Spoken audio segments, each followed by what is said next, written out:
자, 토지의 특성 한번 보겠습니다.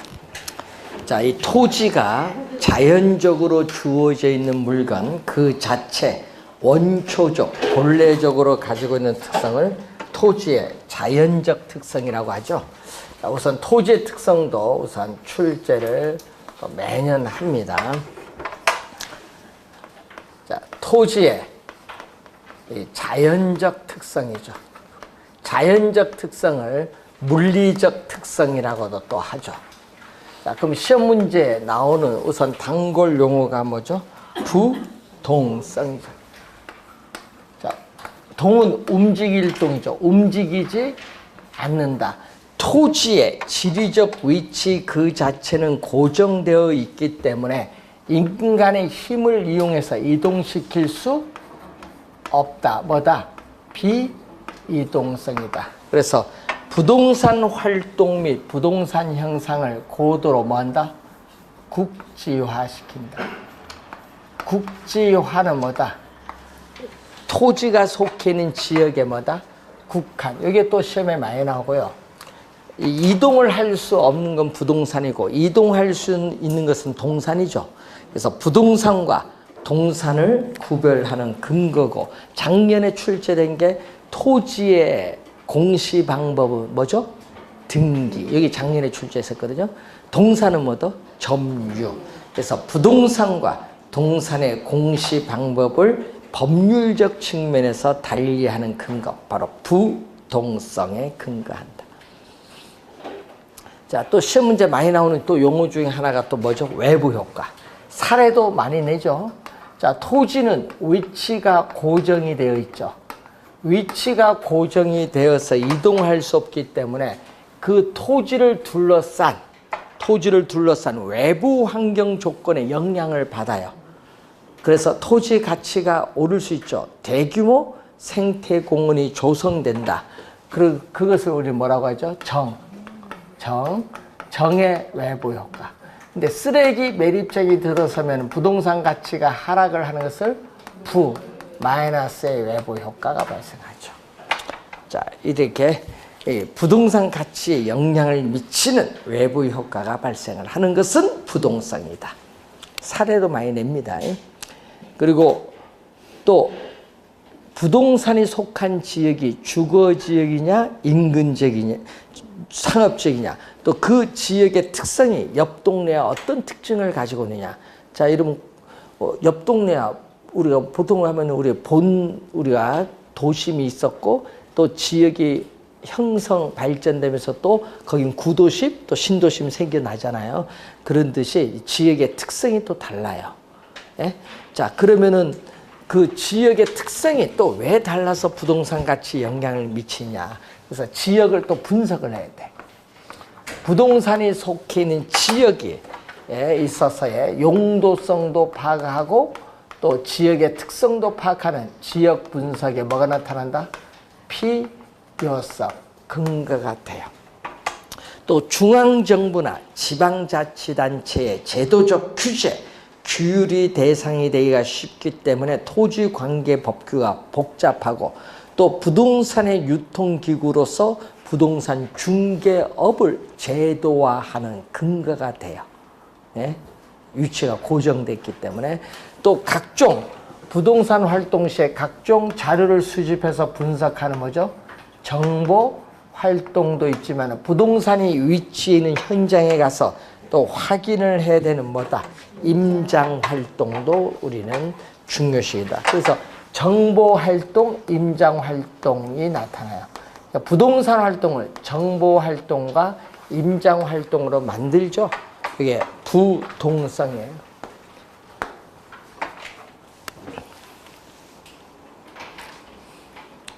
자, 또 토지에 대한 권리나 이익이 거래되는 관념적이고 공간적 의미인 추상적 시장을 또 형성하기도 하고 또 위치가 고정되다 보니까 입지가 어디에 위치해야 되냐 중요하죠. 입지 선정의 중요성도 나타내고 그리고 또 중앙정부는 국세고 지방자치단체는 지방세죠. 중앙정부나 지방자치단체의 운영을 위한 조세 수입의 근거가 되기도 하죠.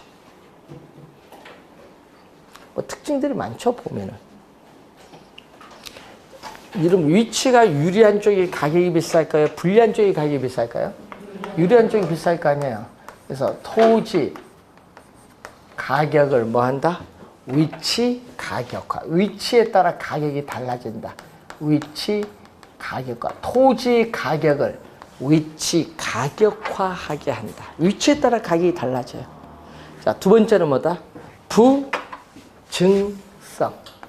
자, 일반 상품과는 달리 토지에는 생산비를 투입을 하여도 자연적으로 주어진 토지의 절대량 면적은 증가시킬 수 없다. 뭐가 나타난다? 비생산성. 생산이 안 돼요. 또 토지의 면적이 뭐하다? 유한하다. 자, 면적이 유한하기 때문에 생기는 상당히 중요한 특징들이 많거든요. 유한하기 때문에. 자, 우선은 어떻게 돼? 한정된 부증성에 의해서 한정된 토지를 우리는 이용함으로써 최대의 수익을 올릴 수 있어야 되기 때문에 최유효 이용에 또 뭐가 된다? 근거가 돼요. 최고, 최선의 이용, 최유효 이용의 근거가 되고 또 우리는 유한하기 때문에 대다수의 사람의 그 용도상 공공복리적 차원에서 토지의 사회성 공공성이 강조되는 또 토지 공개념의 근거가 되고 또 작년 시험에 나온 용어가 있죠. 작년에 뭐 나왔어요? 토지에 대한 소유 욕구가 계속적으로 증대돼요. 토지는 유한하기 때문에 토지를 소유하고자 하는 인간의 욕망은 점점 무한한데 그 욕망을 충족시켜줄 토지 자원은 유한하기 때문에 나타나는 현상. 무슨 용어? 희소성. 희소성. 희소성이 떴다 하면 뭐다? 부증성이에요. 시간이 경과함에 따라 토지는 유한하기 때문에 희소성은 가중될 수밖에 없다. 희소성이 높을수록 가격도 비쌉니다.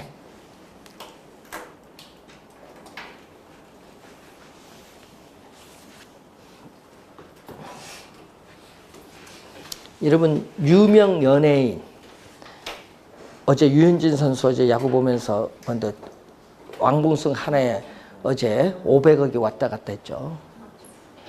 내년 계약할 때 500억 왔다 갔다 하는 거예요. 그 왕봉승 하나에. 야, 여러분 왕봉승 여러분 못해. 특수한 사람이 하는 거지. 희소성이 있잖아요. 희소성이 있잖아요. 유명 연예인 운동선수는 희소성이 있어요. 그걸 뭔지 아세요? 이 불로소득인 경제지대를 추구하는 행위예요. 시험에 나오면 틀리지 않도록 해요. 그 농담 삼아 얘기하니까 탁 튀어나올 수 있어요. 불로소득이에요. 모든 사람이 그런 능력을 가진 것이 아니에요. 희소성이 높을수록 가격도 비싸요. 왜? 그거 할 수 있는 사람 그것밖에 없으니까. 네? 그래서 여러분도 항상 희소성이 있냐 없냐 이게 중요해요. 모든 직업에 있어서도. 희소성이었으면 대체가 언제든지 가능하죠. 그러면 안 되지. 희소성이 있을수록 가격이 비싸요. 항상. 자, 그걸 염두에 두십니다. 희소성은 부증성입니다. 자, 인구는 계속적으로 도시에 집중이 돼요. 도시 토지 수요는 계속 늘어나는데 도시 토지에는 한정돼 있죠. 그러니까 외곽의 임야나 논밭을 택지로 조성 공급하는 데는 한계가 있어요. 절대 농지는 안 되잖아요. 그러니까 한계가 있습니다.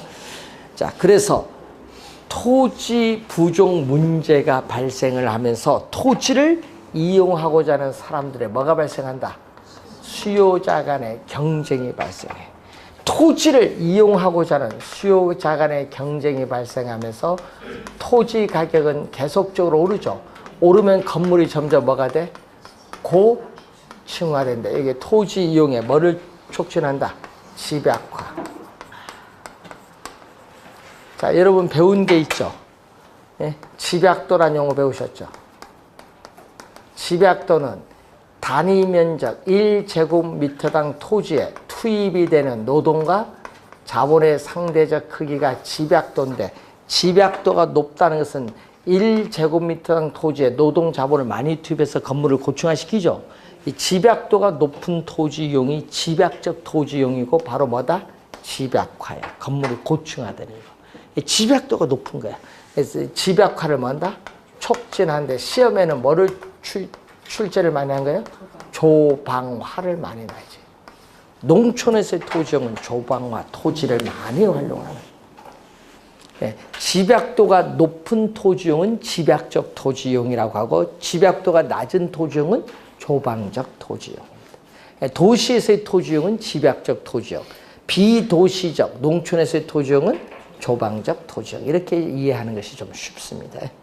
집약화 작년에 또 출제돼. 시험 지문에 작년에 집약화가 떴어. 그 답은 빨리 뭐 나와야 돼? 읽어볼 필요 없이 부증성. 작년 부증성이 정답. 자, 그리고 또 시험에 많이 나오는 게 있죠. 뭐가 많이 낸다? 물리적 공급. 자, 가격은 Y축, 공급량은 S축인데, 자, 이렇게 자연적으로 주어진 토지량이 이렇게 고정되어 있죠. 이 고정된 것을 우리는 뭐죠? 완전 비탄력적. 자, 완전 비탄력적인 공급 곡선은 뭐다? 수직선 형태인데, 이때를 우선 토지에 뭐라고 하냐? 물리적 공급이라고 해. 토지의 물리적 공급. 그래서 이 토지의 이 물리적 공급은 뭐에서? 부증성의 특성에서 나타나는데, 그래서 완전 비탄력적인 수직성 공급이 고정되어 있기 때문에 토지 수요에 따라 가격이 달라져요. 그래서 토지 시장에서의 균형 가격이 자연스럽게 형성되지 않기 때문에 감정평가사에 의해서 인위적으로 균형 가격을 구할 필요가 있다는 거예요. 자, 그러면 공급이 고정되어 있기 때문에 자연적으로 주어진 토지 양은 어떻게 돼요? 생산비를 투입을 하여도 결코 물리적인 절대량은 증가시켜 줄 수 없다. 물리적 양은 불변, 고정되어 있기 때문에 증가시켜 줄 수 없다. 그런데 이제 뒤에가 시험에 많이 나오는 용어죠. 뒤에 부분이. 뒤에가 시험에 많이 나옵니다. 이게 오른쪽 위로 올라가죠. 뭐 한다? 오른쪽 위를 향하는 곡선. 요거 시험 문제에 24회 시험에 출제했거든요. 24회 시험 정답을 물었는데 이걸 시험에는 뭘로 출제했어요? 우하향이 출제했어요. 우상향입니다. 우상향. 우상향은 토지에 뭐라고 하냐? 경제적, 용도적 공급. 토지의 경제적, 용도적 공급. 자, 여러분, 토지를 수요가 증가해요. 자, 토지에 대한 수요가 증가하면 바로 즉시 공급을 늘려줄 수는 없죠. 그러면 가격은 급등을 해요. 급등을 하니까 공급을 해야 되겠네. 그래서 어떻게 돼? 임야를 택지로 조성해서 택지 양을 늘려주든지, 간척 개발이나 공유 수면 개발을 통해서 농지나 택지 양을 늘려줄 수는 있죠. 근데 뭐는 물리적 양은 변화가 없지만은 용도적 측면에서의 토지 이용에서의 용도의 전환을 통해서 이렇게 어떻게 돼? 간척 개발, 공유 수면 매립, 택지 조성에서 공급은 이렇게 늘려줄 수는 있다. 그래서 용도적 측면에서의 토지 양은 뭐다? 증가시켜줄 수 있다. 요거 28회 2년 전 정답입니다. 그때는 어떻게 돼요? 증가, 늘릴 수 없다로 출제해서 용도적 공급은 증가시킬 수 있다. 중요합니다. 이건 경제이론에서도 나오잖아요. 경제이론에서. 그리고 그렇기 때문에 토지의 여러분 엄격한 의미의 비생산성은 엄격한 의미의 토지의 생산 공급은 안 돼요. 그렇기 때문에 보유 공급, 용도의 다양성에 의한 용도 변경의 공급이 되게 하고 또 토지에 있어서 가격, 지가라고 하죠. 토지 가격을 지가 상승에 대응해서 공급은 바로 공급이 돼요? 부동산은요, 공급 바로 돼요? 안 돼. 시차가 있어. 택지 조성 공급에는 시간이 오래 걸려. 그래서 지가 상승에 따르는 이 공급의 증가는 시간이 오래 걸린다. 이걸 전문용어로 비탄력적. 토지 가격, 지가 상승에 따른 공급의 증가는 뭐다? 비탄력적이다. 비탄력적인 공급의 시간이 오래 걸린다 이 말입니다. 여러분 어제 뭐 화요일 날 발표했죠? 예? 신도시 그거 토지 수용을 해서 보상을 해서 어떻게 돼요? 택지 조성해서 아파트 지어서 공급한 데는요, 아니, 예? 7, 8년 가요.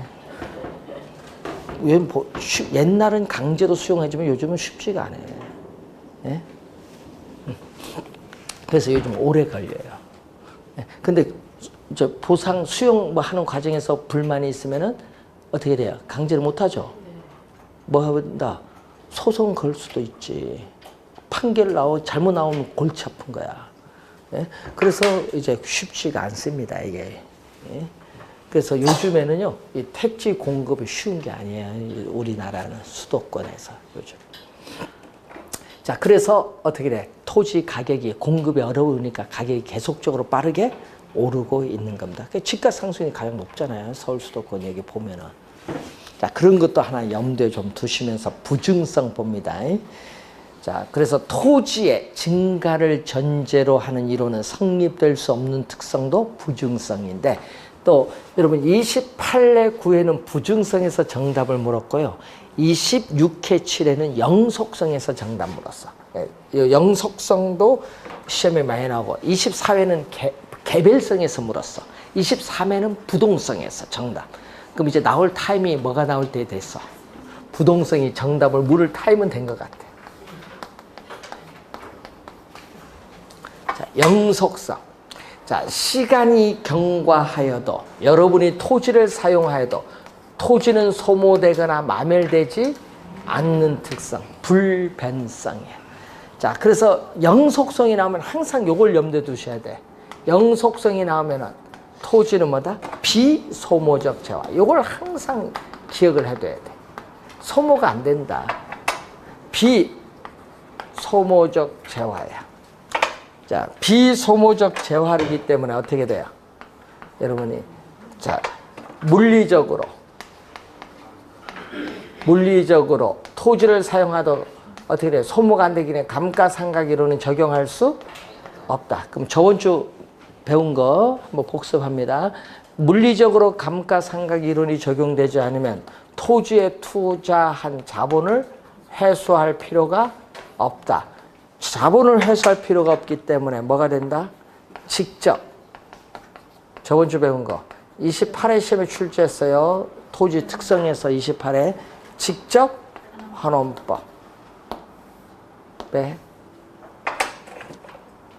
근거가 돼요.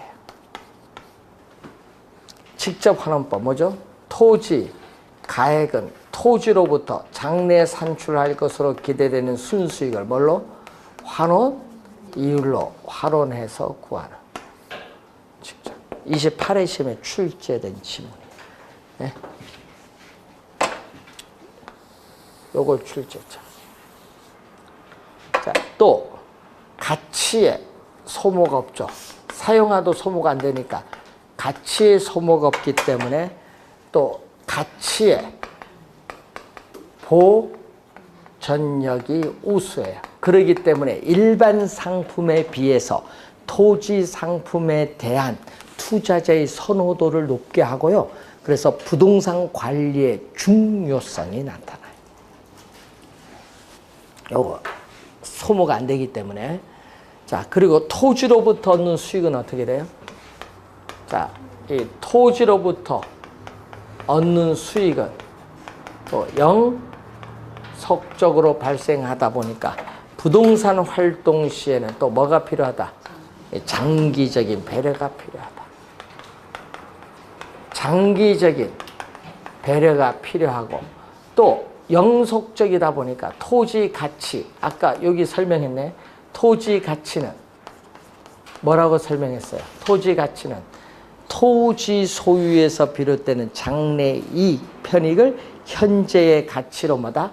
환원한 값인데 이 토지 가치 개념의 근거고 장래이익을 예측이 가능해야 토지 가치를 구할 수 있거든요. 그래서 뭐가 돼? 예측의 원칙의 근거도 돼요. 자, 토지를 소유함으로써 얻는 이익이 있어요. 지가 상승에 따른 이익인데 또 토지 소유자가 토지를 소유하면서 본인이 이용할 수도 있죠. 농사 지을 수도 있고 이용함으로써 얻는 이익도 있을 수 있는데 이것이 분리가 가능해요. 그렇기 때문에 토지 소유자 본인이 이용을 안 해. 소유만 하고 그 토지를 빌려줘서 어떻게 돼요? 뭐를 받아? 지대를 받겠지. 그렇기 때문에 토지에 대한 뭐가 발달한다? 임대차 시장이 발달한다. 임대차 시장이 발달한다. 자, 또 토지에 여러분 장기 투자를 하면은 처분 시에 뭐가 나타나죠? 토지 가격 상승에 따른 이득을 뭐라고 해요? 자본 이득. 그리고 보유 기간 동안에 지대 수입을 뭐라고 한다? 소득 이득. 지대 수입 전문 용어로 소득 이득. 이 두 가지를 토지에 장기 투자하면 향유 누릴 수 있는 장점이 있다.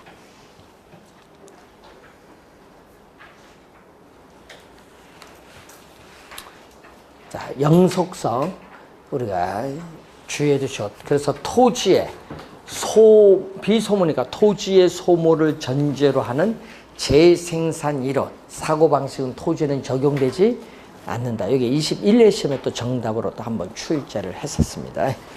자, 개별성 14페이지로 가시면은 자, 네 번째. 자, 토지는 위치가 고정되어 있고 토지마다 지형, 지세, 집안의 상태가 다 다르죠. 그래서 물리적으로 똑같은 토지는 오직 하나밖에 없다.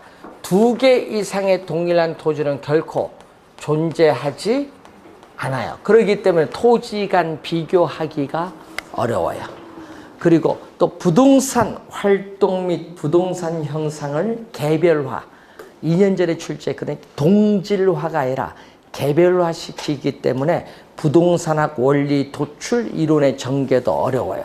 자, 비대체성으로 인해서 토지 시장에서 토지 상품간, 자, 이것도 시험 문제 우리는 비대체성으로 해서 완전한 대체 관계를 제약합니다. 자, 완전한 대체 관계를 제약한다. 이걸 또 우선 많이 출제하고 또 토지 상품이 또 뭐가 된다? 비표준화. 자, 일반 상품은 표준화가 가능한데 여기는 표준화가 어려워요. 개별성의 특성으로.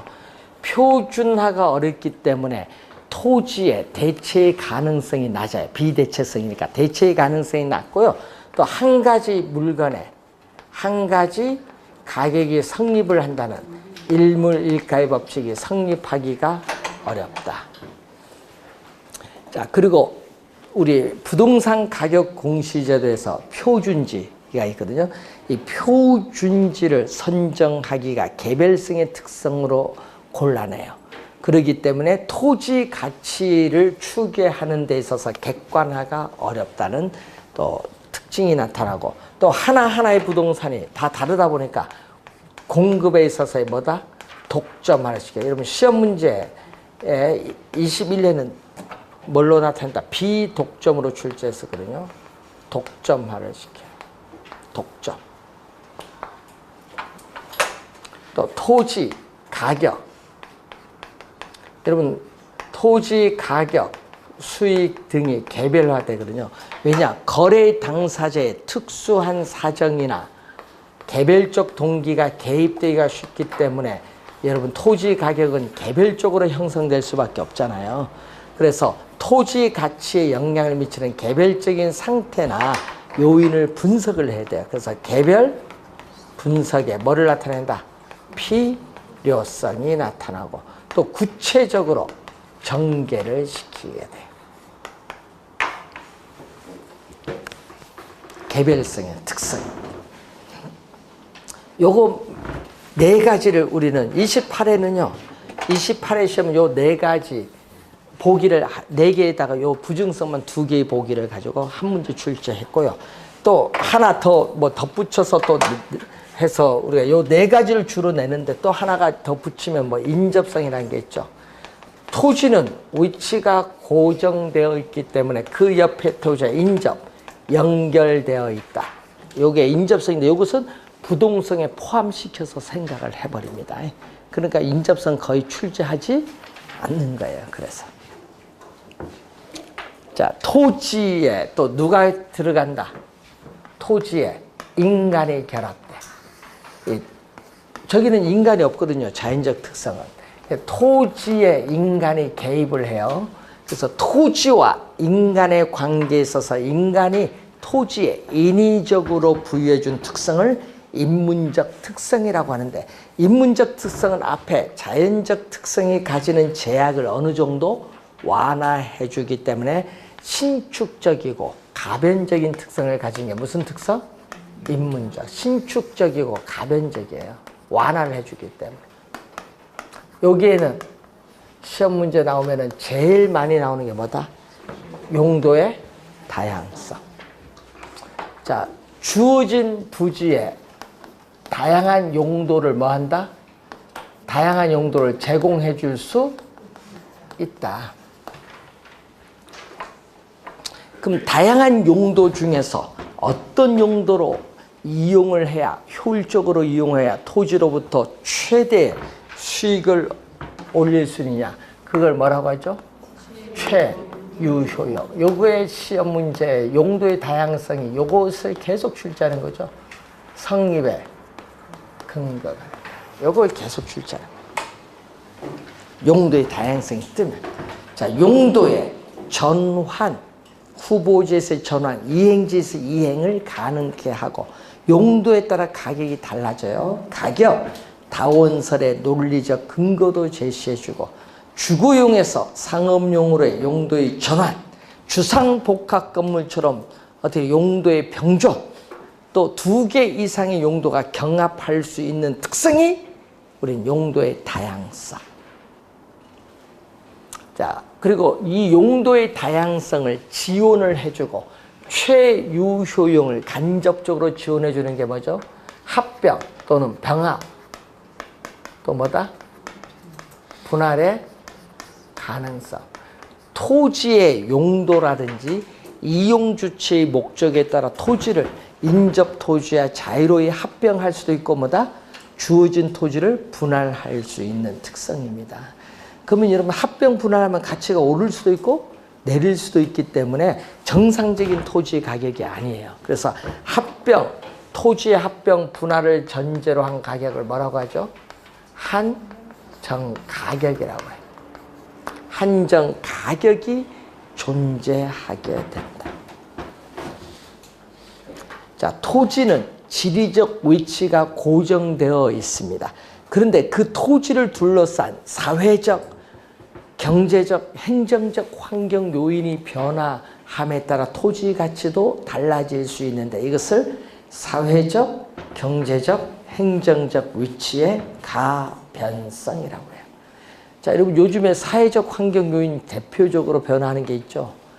뭐 공장이 외곽으로 이전을 한다든지 또는 어떻게 돼요? 어떤 지역에 대학교가 설립이 된다든지 대학병원이라든지 또는 또 가구가 분리되는 현상. 요즘 1인 가구, 야, 요즘에 편의점 날아다니죠.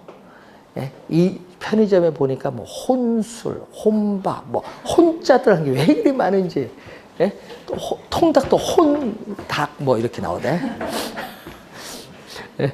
아, 닭도요, 이제 한 마리 먹지 못한 분위에서 닭도 이제 부위별로 이렇게 해서 판매하는 게 나오잖아요. 편의점 가시면은. 그런 게 이제 나오는 거예요. 왜? 가구가 분리된 형상. 그래서 요즘 우리나라 1인 가구가 조사를 했더니 올해 기준 37%예요. 거의. 예, 엄청납니다. 이 37%로 되는 사람은요, 내가 보기에는요, 이 사람은 결혼도 안 하고 애도 안 낳고 혼자 살려는 사람들이. 예, 요즘은 전문직에서 혼자 살아요. 예, 그래서 요즘 문제가 그런 게 이제 있죠.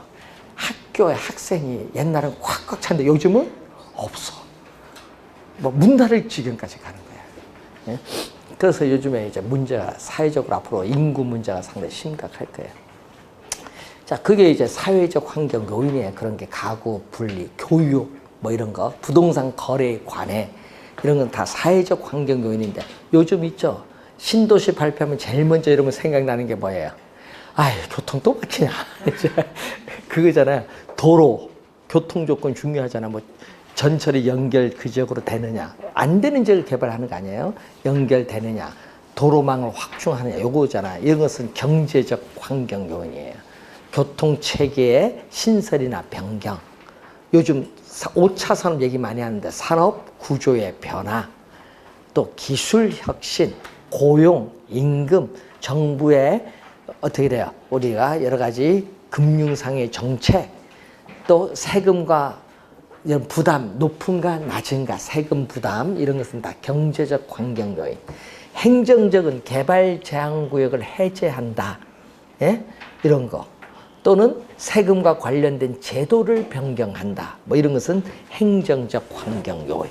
이게 변하면요, 가치가 달라져요. 여러분, 개발 제한구역 해제되면 그 지역 토지는 뭐다? 급등하죠? 개발이 되니까. 그런 행정적 요인이 변하는 겁니다. 자, 그 사례가 주어졌을 때 어디 속하는지는 알아두시면 되겠습니다. 자, 여러분, 교재에 프린트 5번 문제 한번 보겠습니다. 부동산의 특성에 관한 설명 중 틀린 것은 영속성으로 인해서 토지는 가치의 보존력이 뭐다? 우수하다. 부증성으로 인해서 시간이 경과함에 따라 토지 희소성이 가중된다. 맞고, 접근성으로 인해서 교통수단이 발달하면 접근성이 양호해지죠. 지가가 오르는 원인이 되기도 하고, 용도의 다양성이 있으므로 논밭 이면 소지를 택지로 개발할 수 있습니다. 이 용도의 전환을 통해서 없다 하니까 틀린 질문은 4번.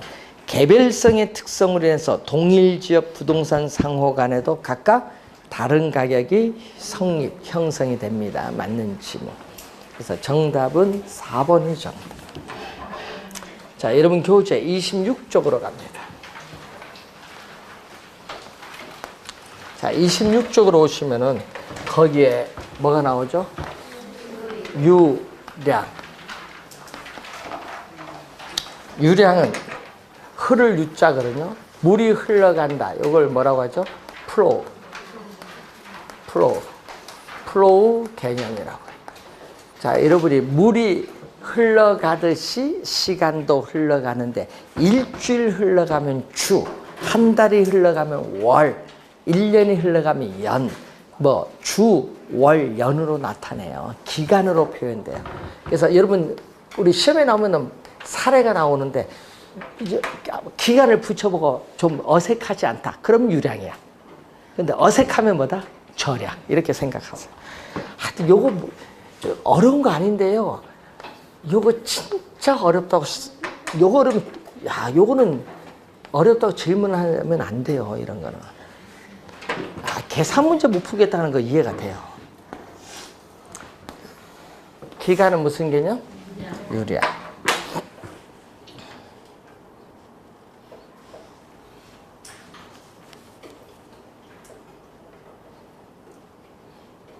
자, 여러분 5, 6월 마지막 이론 강의인데 특히 별표 3개 해준 거는요, 시험에 출제된다고 보고 그건 좀 신경 써서 그 버릇은 하고요. 하다가 본인이 나는 숫자만 나오면 머리 아프다. 그럼 과감하게 제껴버려요.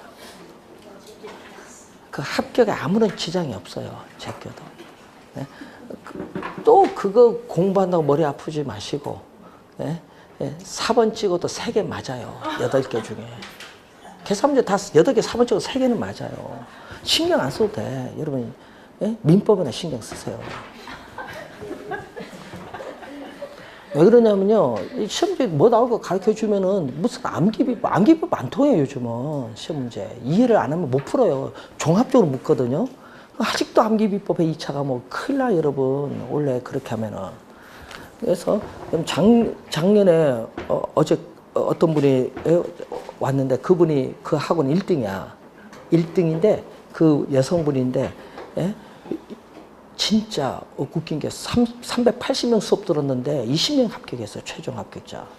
웃긴 학원이야. 그래서 그 학생들 다 도망갔지. 왜? 시험에 안 나올 것만 강의한 거지. 그렇게 합격자가 나올 수가 없잖아. 그렇잖아요. 작년에 그런 학원이 엄청 많았어요. 예? 그러니까 문제는 여러분이 이 암기 비법은 절대 안 통한다는 거야. 작년에 암기 비법 한 선생이 원래는 빼고 막 간다고 지금 날랐잖아, 지금. 예? 지금 재수생들이 지금 날렸어. 어디 갈지 몰라. 왜? 작년에 들어봤더니 다 암기 비법 강의하는 거 안 되는 거지. 그래서 여러분은 항상 원래 시험에 보면 박스 많이 나오잖아요. 그럼 박스 나오면 그 지문이 각 군데서 뽑아오잖아요. 그럼 어디서 나온 지문인지 이건 알아야 돼. 어디서 뽑아왔는지. 그거면 합격은 거의 90% 돼요.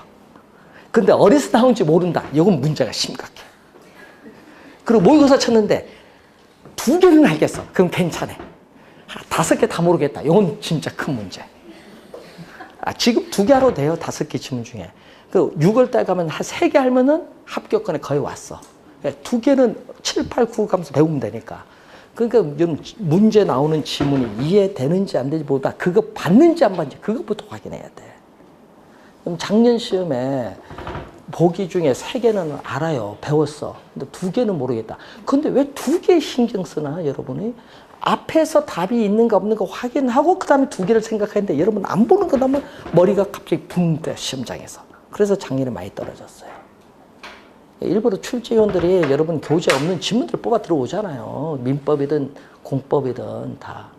그러니까 그런 걸 여러분 시간 오래 걸려요. 생각한다고. 그래서 개론은 제껴놓고 민법 공부 열심히 해야 되는 거예요. 네? 왜? 출제 기준을 제대로 알기 때문에. 작년에도 그런 얘기 했는데 꼭 이상하게 이상한 원리를 공부 안 하고 무슨 암기 공부 그건 안 통합니다. 원리를 알아야 딱 풀려요. 개론은요, 여러분이 별표 3개만 해도 80점 나와요. 예? 예? 안 나올 것 같아요? 작년에 계산 문제 풀지 말고 찍으라 해도 그거 찍는 방법도 가르쳐 줬는데도. 작년에 마지막 특강에서 시험제 다 나왔어요. 시험 3일 전에 특강 해줬는데 그걸 가서 3일 뒤에 가서 잊어버려서 못 푼다? 그건 말이 안 되지. 특강 자료에 정답집이 탁탁 떴잖아요. 지금 문제 요거 우리 며칠 특강 정답, 그럼 가서 맞춰야지, 그런 거는. 그래서 우리는 어떻게 돼? 선정면 들어가고서 우리 특강을 해요. 왜? 그 전에 문제 바뀔 수도 있으니까. 그래서 여러분 공부할 때는 어떻게 돼? 마지막이 중요한 거야. 지금 더울 때 너무 짐 빼면 안 돼, 개론 공부하면서. 계산 문제 가볍게 넘어가도 돼요. 나중에 다 방법이 있어. 푸는 방법을. 찍는 방법. 질문을 하신 분이 있더라고요. 계산 문제 이거 어떻게 합니까? 공부하지 마세요. 또 하신 분이 있어요. 수포자. 수학 포기자입니다. 수학 포기자 누가 물어봤습니까? 안 하면 되는데. 안 해도 합격인 지장이 없어요. 그러니까 별표 3개짜리만 해도 열심히 하세요. 그러면 별표 3개 안 했다. 그러면 책 안 했다. 그럼 과감히 이렇게 해버리고, 공부 안 할 거 과감히 X표 이렇게 해버리면은 공부 범위가 많이 줄어듭니다. 여러분 그 요약집 보면 200 몇 페이지인데요. 그 중간에 기출 지문 있죠? 요거 빼면 100페이지밖에 안 돼요. 100페이지에서 또 한 40페이지 빼면 60페이지만 공부하면 돼요. 여러분 개론은. 뭐 많이 공부할 거 없어. 시험에 나올 것만 하면 돼, 지금은. 자, 그걸 중심으로 최종 문제든 뭐든 잘 정리하시면 됩니다. 여러분 우리 뭐 특강 안 해요. 여러분 한 8월까지 특강 없어요, 개론은. 별표 3개만 하면 되는데 무슨 특강해. 예? 그래서 여러분 다른 데서 특강 전에 전화 왔는데 8만 원 받고 특강 6시간 해달라고 하는데 돈 받는 건 좋지 우리도. 그런데 그거 아무 쓸데가 없어. 예? 그런 거는. 예. 그래서 요즘에 재수생들 그 얘기하는데 재수생 말 들으면 안 돼요. 여러분 항상 시험 출제 경향이 바뀌는데 과거의 공부는 안 통한다는 거. 질문을 많이 들어옵니다. 요즘 재수생들 때문에. 요즘 놀다가 공부하는데 어떻게 하면 좋겠습니까? 어떻게 하기엔 3개짜리만 공부하라 가죠. 자, 이제 그렇게 아시고 3개짜리만 중심으로 공부하세요. 과거에 많이 냈어요, 이게. 근데 지금은 요거 출제를 안 해요. 그런데 경제 기초니까 꼭 알아야 되는데 이 지문상에 이제 막 나오잖아요. 그 OX 할 때 꼭 알아야 돼요. 그럼 유량은 기간에 들어갑니다. 여러분 소득인데 월 소득 1,000만 원 많아요, 적어요? 많죠. 상식적으로 연간 소득 1,000만 원? 적죠. 그러니까 이게 월, 연이 들어가면 의미가 명확해져. 그럼 그건 유량이야. 유량. 하여튼 기간 넣고 고개 끄덕이면 유량. 소득하면 같이 덧불어 가는 게 있죠. 임금. 월 임금이냐, 연간 임금이냐. 임금. 근데 시험 문제 나올 때 주의해야 될 것은 요즘 뉴스에 많이 나오죠. 우리나라 연간 주택 생산량 30만 채. 연간이죠. 하루에 30만 채 생산 안 되잖아. 기간이 있어야 돼. 기간. 주택 생산량. 또 요즘 뉴스 보면요. 월별 주택 거래량, 분기별 주택 거래량, 전년 대비 주택 거래량 뉴스 많이 나오죠. 주택 거래량도 뭐죠? 기간이 들어가는 무슨 개념? 유량이야. 근데 시험에 나오면 또 여러분 많이 헷갈리는 부분이 있어. 신규가 들어가거든요. 여러분 착공을 했어요. 착공을 했습니다. 2년 지나서 완공돼서 공급되죠. 그럼 2년이라는 뭐가 들어가? 기간이 들어가요. 신규 주택 공급량. 기간이 들어가는 개념이에요. 이것은 무슨 개념? 유량 개념. 유량. 자, 1년 동안 우리나라 수출량, 1년 동안 우리나라 수입량, 1년 동안이죠. 이것도 유량이야. 그리고 토지는 뭐죠? 연간, 지대, 수입. 건물은 또 월, 임대료, 수입. 또 회사는 뭐가 있어요? 회사는 1년, 1월 1일부터 12월 31일까지를 단기, 순이익, 단기, 순이익. 이런 것은 전부 유량. 유량. 많죠? 요거 말고도. 하여튼 기간이 들어가면 유량. 기간이 안 들어가. 예? 저량. 스톡 개념. 여러분이 수문을 닫은 댐 안에 있는 물은 흘러가지 않고 멈추어져 있어요. 멈추어져 있듯이 시간도 멈추어졌다. 이걸 우리는 시간도 멈춰진 것을 뭘로 표현한다? 시점으로 표현해. 시점. 그러니까 기간이 나오면은 뭐다? 유량. 시점이 나오면은 저량. 자, 시점 또 말이 되냐 안 되냐 봐야 돼요. 현재 시점 우리나라의 인구 5,300만 명 인구. 현재 시점 우리나라 국가의 재산 국부가 얼마냐. 현재 시점 전국에 풀린 총 돈이 얼마냐. 현재 시점 우리나라 외채 얼마냐. 현재 시점 우리나라 외환 보유액 3,700억 달러. 외환 보유액. 현재 시점 뉴스 많이 나오죠 요즘. 가계의 우리나라 부채는 1,500조. 가계의 부채라든지. 현재 시점 우리가 회사의 뭐다? 자산. 회사의 자산 또는 자산 가치가 얼마냐.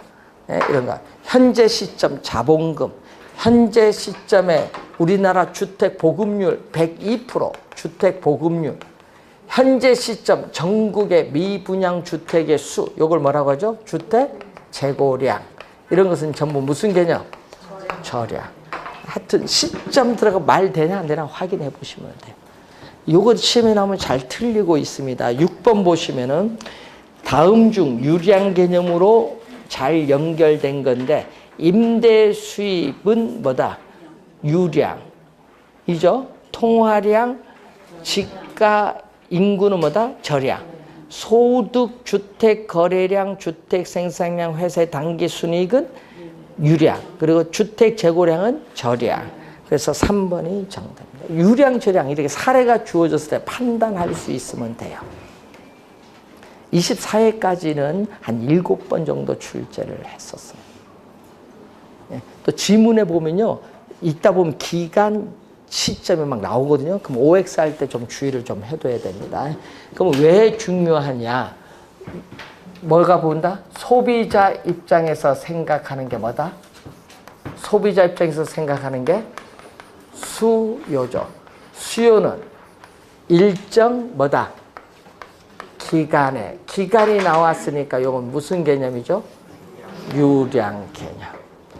소비자들이 뭐를 갖추죠? 물건을 구입을 할 수 있는 능력, 구매력을 갖추고 있다.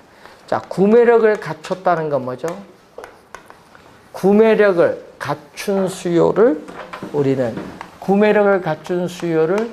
유효 수요인데, 유효 수요는 부동산을 구매할 의사, 살 의사도 있고 부동산을 구입을 할 수 있는 뭐도 갖추고 있다? 지불 능력도 갖췄다. 그래서 부동산에 관한 수요는 실질적인 구매력을 갖춘 유효 수요를 말한다. 맞는 지문이에요. 이게 유효 수요야. 그리고 재화와 서비스, 뭐죠? 상품을 사고자 하는 욕구를 뭐라고 한다? 수요. 자, 사고자 하는 요 말은 어떻게 돼? 실제로 구매한 양을 의미하는 사후적 개념이 아니라 말 그대로 사고자 하는 의도된, 계획된 양을 의미하는 무슨 개념? 사전적, 사후적 개념이 아니라 사고자 하는 의도된, 계획된 양을 의미하죠. 여러분, 의도된 양과 실제로 구매한 양은 같을 수도 있지만은 다를 수도 있어요. 자, 세 가지가 지금 숨어 있어요. 자, 수요와 수요량은 다른데 수요량은 그게 2번 출제를 했죠. 자, 일정 기간에 소비자들이 구매력을 갖추고 여기 하나가 지문이 더 들어가. 뭐가 들어가면 특정 가격이라는 게 있어요. 예를 들어서 뭐 우리가 평당 1,000만 원 이런 특정 가격 수준에서 상품을 사고자 하는 뭐가 들어간다? 최대가 붙어. 최대수. 최대수.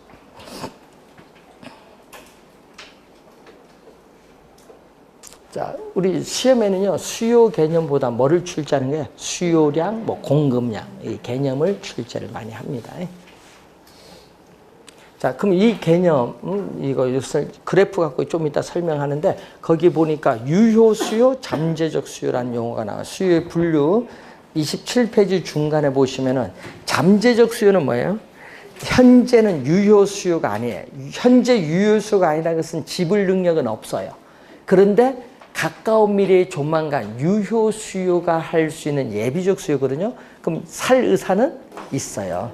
그걸 주의하면 돼. 살 의사는 있지만 현재 지불 능력은 없다.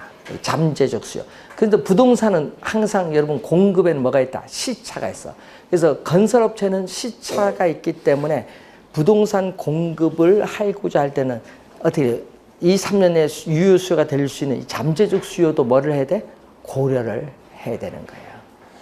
항상. 그래서 이게 수요 예측이 그래서 어려워요. 부동산은. 일반 상품에 비해서. 자, 수요의 법칙, 수요 곡선 잠시 쉬고 시작하겠습니다.